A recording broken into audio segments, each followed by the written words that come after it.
Abra aí a sua Bíblia, Mateus, capítulo de número 24. Nós estamos falando um pouco sobre as promessas de Deus.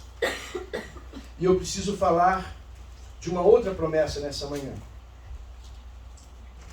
Eu quero falar de duas promessas de Deus nessa manhã para nós, que são ligadas uma à outra, mas eu posso dizer para você que essas são as duas promessas mais importantes que Deus fez para cada um de nós.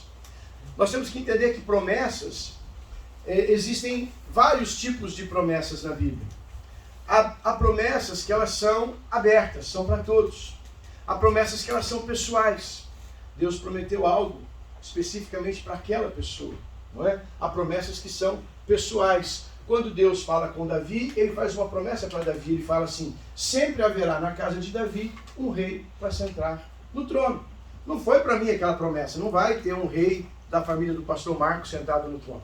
Foi uma promessa para Davi. Até a vinda do Senhor Jesus, que é aquele rei eterno que sentou no trono de Davi para reinar para sempre. E a Bíblia diz que Jesus, não é? Ele é chamado, o cego como chama? Jesus, filho de Davi. Não é? Jesus, filho de Davi. Jesus é filho de Davi? Não. Ele é da linhagem de Davi. Ele é da linhagem de Davi. Então há promessa específica. E há promessas que são abertas, são promessas para todos. Não é? Para Abraão, ele fez uma promessa que cumpre em todos nós. Ele diz: em ti, Abraão, farei bendita todas as famílias da terra. Uma promessa aberta, feita para Abraão, mas aberta para todos nós, para que todos nós pudéssemos entrar nessa promessa. E lá no capítulo 24 de Mateus, você vai encontrar uma outra promessa do Senhor Jesus Cristo para cada um de nós. Nós vamos ler ali a partir do versículo 3.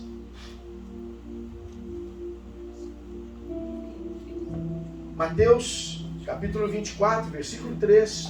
Quem achou aí, dá um sinal de vida e fala amém. Amém. Glória a Deus. No Monte das Oliveiras achavam-se Jesus assentado. Quando se aproximaram dele os discípulos em particular, lhe pediram: dize-nos, quando sucederão estas coisas? E que sinal haverá da tua vinda e da consumação dos séculos? E ele lhes respondeu: vede que ninguém vos engane, porque virão muitos em meu nome dizendo: eu sou o Cristo, e enganarão a muitos. E certamente ouvireis falar de guerras, de rumores de guerra. Vede, não vos assusteis, porque é necessário assim acontecer, mas ainda não é o fim. Porquanto se levantará nação contra nação, reino contra reino, e haverá fome e terremoto em vários lugares.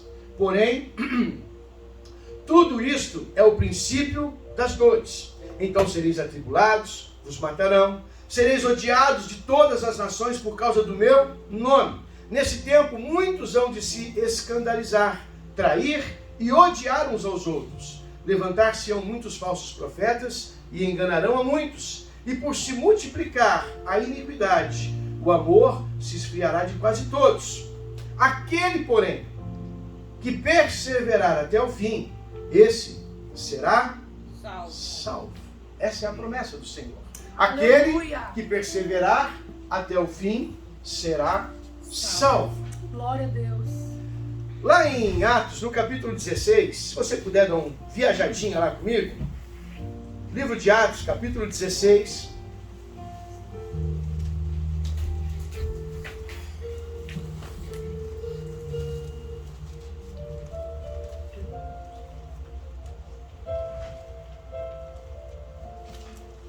A partir do versículo 27, eu quero fazer uma breve leitura.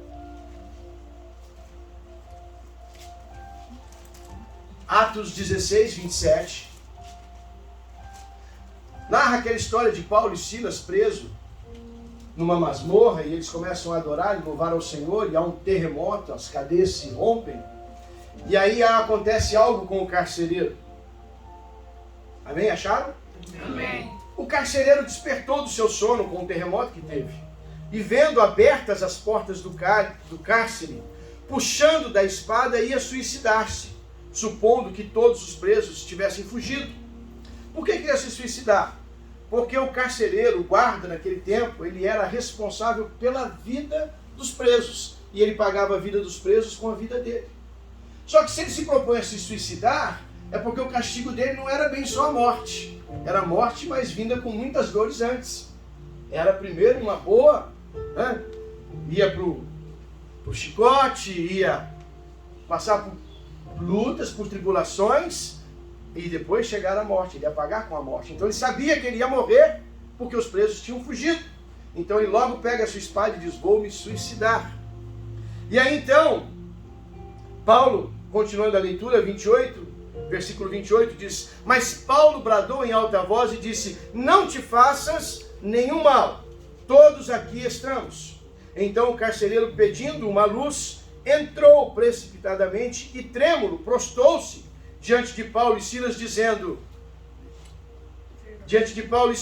Depois, trazendo-os para fora, disse: senhores, que devo fazer para ser salvo? Essa é uma pergunta que entra no nosso coração. Aleluia, glória a Deus. Ecoa no nosso coração há mais de 2000 anos. Aleluia. Senhores, o que devo fazer para ser salvo? E aqui Paulo dá para ele mais uma vez uma promessa, dizendo: crê no Senhor Jesus e será salvo tu e a tua casa. Aleluia. E lhe pregaram a palavra de Deus, e a todos também da sua casa. E naquela mesma noite, cuidando deles, lavou-lhes os vergões dos açoites, e a seguir foi ele batizado e todos os seus. Cumpriu-se a promessa, aleluia, de crer no Senhor Jesus e será salvo tu e a tua casa. Aqui nesses dois textos nós temos a indicação das duas maiores e melhores promessas de Deus para nós.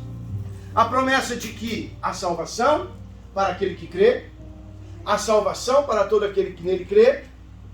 Jesus, conversando com Nicodemos, traz o assunto à tona, em João no capítulo 3:16, que vocês conhecem, não é? Conhecem bastante, mas ele vai discorrendo todo aquele capítulo 3, e ele vai dizer que todo aquele que crer no Senhor Jesus será salvo. Ele vai dizer que Deus entregou o seu Filho para que todo aquele que nele crê. Salvação é para todos. A salvação é para todos. Todos aqueles que nele crê. A única condição para ser salvo é fé. Eu preciso crer que o Senhor é todo-poderoso e morreu pelos meus pecados. Se eu creio nisso, eu posso ser salvo. A promessa está para todos. Ele não disse: olha, vai ser salvo só o povo de Israel, vai ser salvo só o povo daquela igreja, dessa igreja, da outra igreja. Ele não disse isso. Todo aquele que nele crê. Todo quer dizer todo, né? Todo. Eu, você, o vizinho bom, o vizinho ruim, o vizinho chato, né? Todos eles estão debaixo da mesma promessa. Se crermos no Senhor Jesus, seremos salvos. Então aqui tem duas promessas maravilhosas. A salvação, que eu creio que a maioria de nós aqui já a tem. Mas em Mateus, Deus deixa uma outra promessa para nós. É que vai chegar um tempo em que vai haver grandes tribulações. Mas Ele disse para nós: estejam preparados, porque eu vou buscar a minha igreja. Amém? Aleluia. Segunda-feira passada nós acordamos com uma notícia tristíssima. Um grande terremoto abalou a Turquia e a Síria. Vocês assistiram? Vocês viram nos noticiários? Já passam de 25 mil mortos num terremoto. Mas encontraram vida ontem, pessoas vivas. Ainda, depois de 5 dias, 6 dias. Amanhã vai fazer uma semana já. Aleluia, Deus, tu és fiel sempre. Há milagres ali contados, a história de milagres ali impressionantes. Uma mãe que durante o terremoto, no susto do terremoto, ela dá luz a uma criança. Morre debaixo dos escombros e consegue recolher a criança viva. Aleluia. Coisas que só Deus faz. É. E uma mãe em desespero, não é? Uma mãe em desespero. Tiraram um pai também, debaixo dos escombros, que ele deitou-se sobre o filho, o cobriu e morreu. Mas quando tiraram o corpo do pai, acharam uma criança. O pai sempre vai proteger seus filhos. Se um pai natural faz isso, irmão, Santo imagina és o que tu, Deus faz aleluia, conosco. Deus, obrigado, Pai, obrigado. Não é verdade? Aleluia. E nós temos essas promessas. E precisamos lembrar delas de vez em quando. Eu vim lembrar você hoje que nós estamos vivendo os tempos do fim. Pastor, não assusta a gente não. Não vim te assustar. Eu vim trazer conforto para o teu coração. Porque esses sinais que aparecem não é para nos intimidar. Jesus disse que seria assim. Nós vamos ouvir falar de guerra. Quantos balões aí, vocês viram os balões que os Estados Unidos derrubaram aí, que Já derrubou um ontem. estava aí sobrevoando o espaço aéreo aí e fazendo, puxando informação, não é? Os balões da China, balões chineses. E não estão só aqui nos Estados Unidos, não, tem muitos outros países por aí. É que eles não encontraram. Então veja, é guerra? Não é uma guerra, pastor. Os Estados Unidos ainda não jogou a bomba lá, eles não jogaram bomba aqui. É guerra, eles estão em guerra. Guerra de informação. Estão vendo quem que vai tomar a informação do outro primeiro. Então veja, nós vamos ouvir falar de guerra. Nós vamos ouvir falar de rumores de guerra. Nós vamos ouvir falar de terremotos. Nós vamos ouvir de tudo isso. Jesus está dando os seus sinais. É, Deus. O Senhor está dando os seus sinais para que a igreja esteja atenta, esteja desperta. Porque a promessa, o cumprimento vem. Nós vivemos por essas promessas. Nós andamos por essas promessas. E o tempo da promessa se cumprir está chegando. Então, queridos, amados irmãos, igreja do Senhor Jesus, esteja atenta. Não é tempo de ficarmos dormindo mais. Não é tempo de ficarmos pensando quando será, quando vai vir. O tempo de estar preparado é hoje. Amém. É hoje. Porque a Bíblia diz que vai ser um abrir e fechar de olhos. Quando você vai para Tessalonicenses, Paulo escreve para eles dizendo isso. Isso vai acontecer num abrir e fechar de olhos. Num abrir e fechar de olhos, seremos arrebatados da terra e levados aos ares, onde encontraremos com o Senhor. Aleluia. O tempo está Aleluia. próximo. Glória a Deus. Os dias estão contados, estão chegando. Para nós é uma incógnita, para nós é um segredo. Que dia será? Que dia será? Se você ficar se perguntando isso, você vai enlouquecer. Porque um dia para o Senhor continua sendo como 1000 anos, e 1000 anos como um dia. Pode ser amanhã. Aleluia. Pode ser amanhã. Mas para aquelas pessoas que estavam naquele terremoto, foi ontem, foi segunda-feira. Foi segunda-feira. Pastor, mas Jesus não voltou. Não voltou, mas eles vão ter que se encontrar com Jesus agora. E como eles estavam? Eles estavam preparados? Eles estavam prontos? Eles já haviam recebido talvez a promessa da salvação ou não? O Evangelho já foi pregado na Turquia. O Evangelho já foi pregado na Síria e continua sendo pregado. Aleluia. Continua sendo pregado. O Evangelho já foi pregado a toda criatura. A gente tem uma concepção que ensinaram pra gente há muitos anos atrás que o Jesus só vai voltar quando todo mundo da face da terra tiver ouvido o Evangelho. Isso é uma coisa quase que impossível, porque pessoas nascem, pessoas morrem, pessoas nascem, pessoas morrem. Você não consegue ter simultaneamente todo mundo sendo pregado o Evangelho. Mas quando Jesus fala que todo o mundo, ele não está falando de todas as pessoas. Ele está falando de todos os lugares da terra. Qual foi as últimas duas nações, os dois últimos continentes a serem conquistados? Estados Unidos, América do Norte e América do Sul. O Evangelho já chegou lá? Já chegou na China, já chegou na Índia, já chegou em todo lugar. Isso também já se cumpriu. O Evangelho já chegou a toda criatura. Hoje, com a internet, né? Tem gente que usa o TikTok para qualquer coisa, mas tem gente que usa o TikTok para pregar. Tem um pastor que tem não sei quantos milhões de seguidores no TikTok, e ele faz vídeos todos os dias e tal. Então o mundo inteiro está vendo e ouvindo. E Deus continua trazendo os seus sinais. Não para que nós ficamos com medo. Eu nunca tive medo do apocalipse, eu nunca tive medo do arrebatamento. Eu tenho que estar preparado. Aleluia. Eu tenho que estar aqui, ó. debaixo das asas do Altíssimo. Amém. Esse é o lugar. Esse é o lugar. A igreja é a arca que o Senhor preparou para salvar o seu povo. Assim como ele preparou uma arca para Noé, para salvar a família de Noé, Deus preparou a igreja. E a igreja é igualzinha à arca de Noé. Tem uns bichos legais e tem uns bichos estranhos. Não é verdade? Tem uns bichos legais, mas tem uns bichos estranhos também. Mas está dentro da arca, velho. Está salvo. Está guardado pela presença do Altíssimo. Imagina Noé naquela arca, com aqueles bichos todos. Porque bicho come, né? E depois que come, né? Eu imagino que o cheiro não devia ser muito agradável. Quem já foi da roça aqui, visitou um cocheiro lá de cavalo, né? Nem vou falar do porco, né? Do cavalo, da vaquinha, né? Da ovelhinha. O cheiro às vezes não é muito agradável. Mas era melhor participar daquele cheirinho desagradável do que estar morto na grande tempestade que cobriu tudo, no grande dilúvio.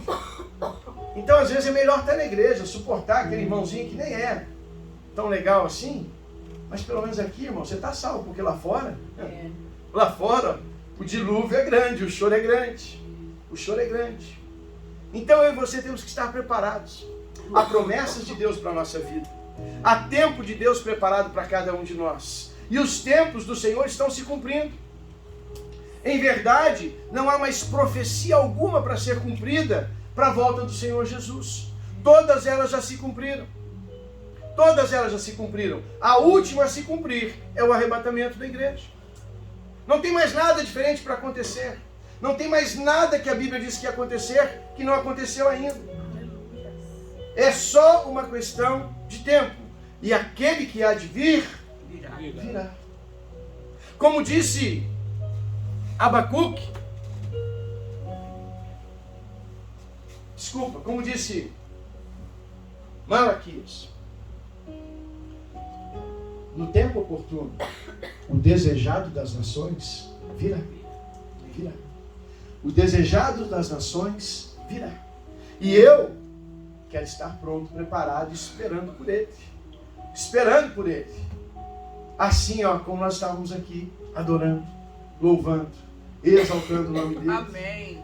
Meu irmão, quando ele descer e ver uma igreja adorando, ele fala assim, sobe que você está pronta, filho. Sobe que você está pronta. E nós vamos subir cantando louvores. Nós vamos subir adorando, nós vamos subir exaltando, porque vai chegar o cumprimento da nossa promessa. Amém? Há um tempo preparado para nós. Há um tempo preparado para cada um de nós. Há uma promessa que está viva em nosso coração. Pastor, mas já se foram 2000 anos, 2020 anos, e Jesus ainda não voltou. Por quê, pastor? Porque Ele tem misericórdia de mim e de você.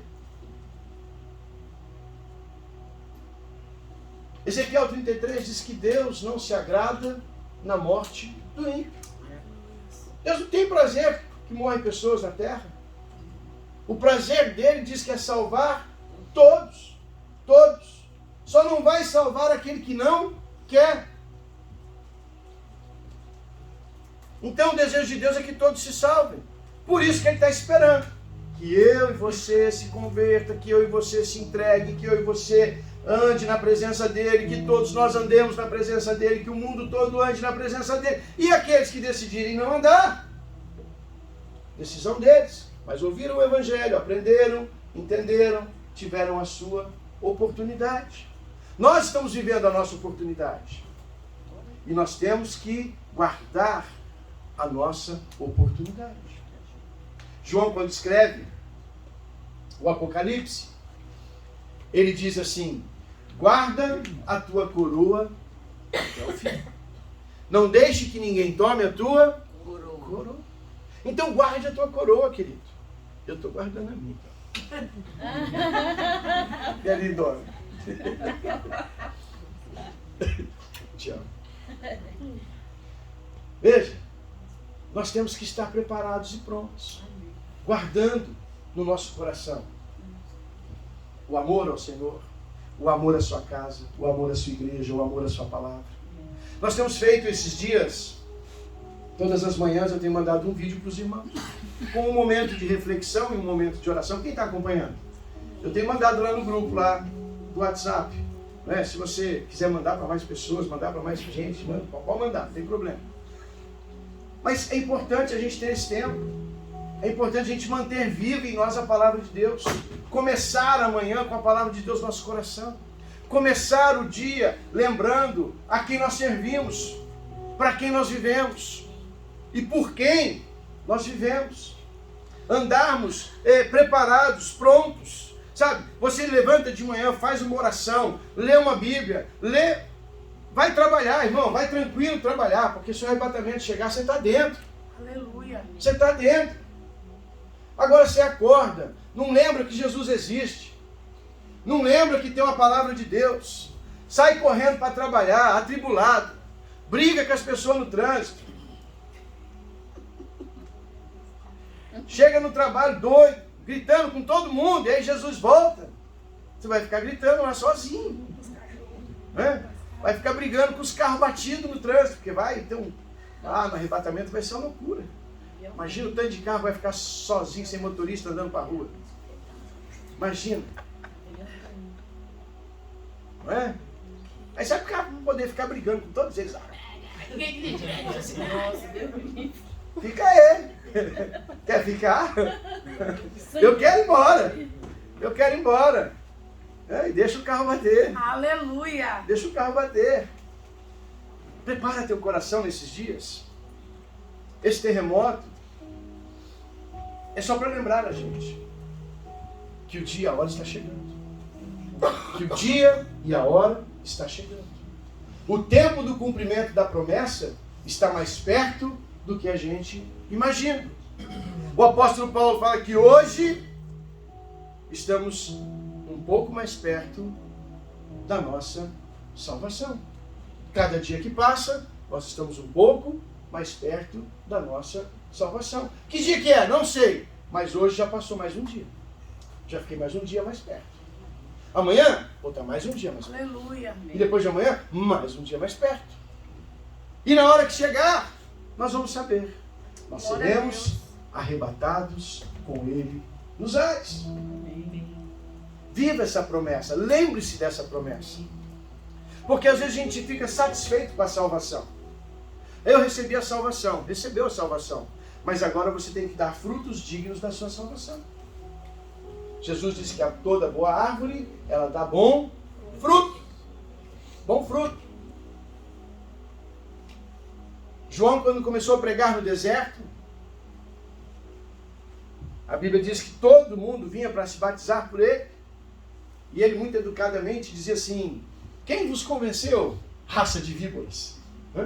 Isso é sinal de que Deus não tinha convencido eles. Não foi o Espírito Santo que tinha convencido eles. Eles foram porque acharam interessante ser batizados, porque viram que era moda, todo mundo estava indo, não é? E às vezes a gente está indo para a igreja achando que é moda. A gente está indo para a igreja porque a gente acha que é interessante, é importante. Não, eu vou na igreja, é importante para os meus filhos. Não, filho. A igreja não é importante para os seus filhos, não. Jesus é importante para você. E se ele for importante para você, você vai ensinar para os seus filhos que ele é importante para eles também. A gente põe muito a igreja na frente de Jesus. Eu vou na igreja, eu não venho na igreja. Eu venho ver Jesus. O lugar que preparou foi esse, então estamos aqui. Mas no lugar não tem importância. A importância está naquele que preside o lugar. Precisamos lembrar disso.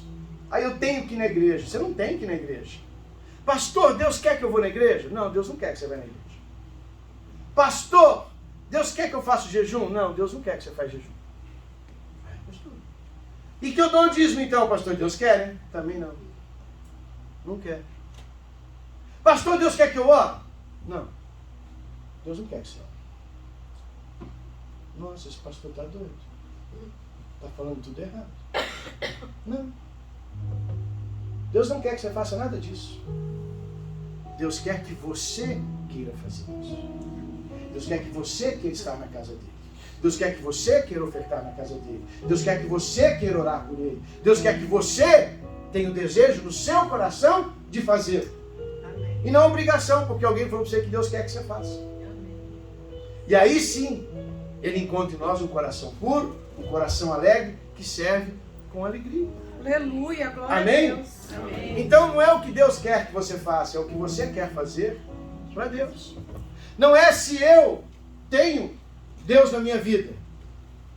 Não é se eu tenho o Espírito, ai, aquele irmão é cheio, aquele irmão é meio cheio, aquele irmão está vazio. A questão não é o quanto você tem do Espírito, a questão é quanto o Espírito tem de você. Aleluia. A questão é quanto o Espírito de Deus tem de você. Tem de mim, tem de nós, tem de cada um de nós. A questão é, vivamos esperançosos pela promessa. A promessa vem. O tempo da promessa vem. E na hora certa, no tempo oportuno, no momento certo, vai chegar o dia em que vamos ouvir o soar da trombeta. E só os ouvidos preparados ouvirão. O soar da trombeta nada mais é do que a voz do pastor. E a Bíblia diz que a ovelha conhece a voz do seu pastor. Você vai olhar para o lado e vai escutar uma pessoa vai dizer assim, você está ouvindo? Ele vai falar, não estou ouvindo nada. E você vai falar assim, porque ele não é a ovelha do pastor. E aí vão, nossa, mas o que aconteceu? Sumiu todo mundo, eu não escutei, não vi nada. O que aconteceu? Disse que ia soar uma trombeta. A trombeta nada mais é do que a voz. A voz do Filho do Altíssimo dizendo, vem, sobe para cá, sobe para cá. Vai soar como uma trombeta, mas para nós é como a voz de muitas águas. Não é? Como a voz daquele que tem a voz de muitas águas. Vai tocar direto no nosso coração, não vai entrar pelo nosso ouvido, vai entrar pelo nosso coração. E nós vamos saber, papai chamou. Aleluia. Papai está chamando. Não é? Eu sempre brinco que desde quando o Abner estava na barriga da mãe, eu desenvolvi um chamado para ele. Eu tinha um assobiozinho, que eu chegava em casa, eu assobiava, e ele já mexia na barriguinha. Ele já sabia que estava lá, está aqui. Então eu chegava em casa e fazia assim. Ele já. E até hoje, quando eu assobio, ele levanta os olhos e quer saber onde eu estou. Por quê? Porque o filho conhece a voz do seu pai. E vai chegar um dia que do céu vai soar uma trombeta. Não vai ser assim. Não vai ser assim. Mas nós vamos reconhecer o som. Nós vamos saber que é o papai que está chamando. O tempo de luta dessa terra vai acabar. O tempo de correr atrás da vida Aleluia. vai acabar. Amém. O tempo de chorar pelas dores vai acabar, porque a Bíblia diz que lá no céu Ele enxugará dos nossos olhos toda lágrima. Há outras promessas, diz que lá não haverá choro, nem dor, não haverá enfermidades, não haverá quem chore, não haverá quem sofra, e não haverá mais escuridão, porque o próprio Deus será a nossa luz. Olha quantas promessas maravilhosas do Senhor para nós. E eu quero viver essas promessas. Eu quero viver essas promessas. Eu estou vivendo essas promessas. Eu vou viver essas promessas. Eu vou vê-las todas cumpridas em minha vida. E eu vou poder dizer como Josué. Lembra que nós falamos na semana passada? Josué 24, capítulo 24, se eu não me engano, versículo 13. Ele vai dizer que todas as boas palavras que o Senhor falou sobre nós, nenhuma delas caíram por terra, mas todas se cumpriram. Todas vão se cumprir. Todas vão acontecer. Todas vão ter o seu dia e a sua hora. E nós, em nome de Jesus, estaremos lá. Amém? Amém. Estaremos lá para participar, para assistir, para estar juntos, para sermos também tocados, para sermos também salvos, para sermos também temos em nós o cumprimento dessa grande e poderosa promessa. Eu vou viver as promessas do Senhor e eu espero que você faça o mesmo e viva também as promessas do nosso Deus. Abre a sua Bíblia para a gente encerrar.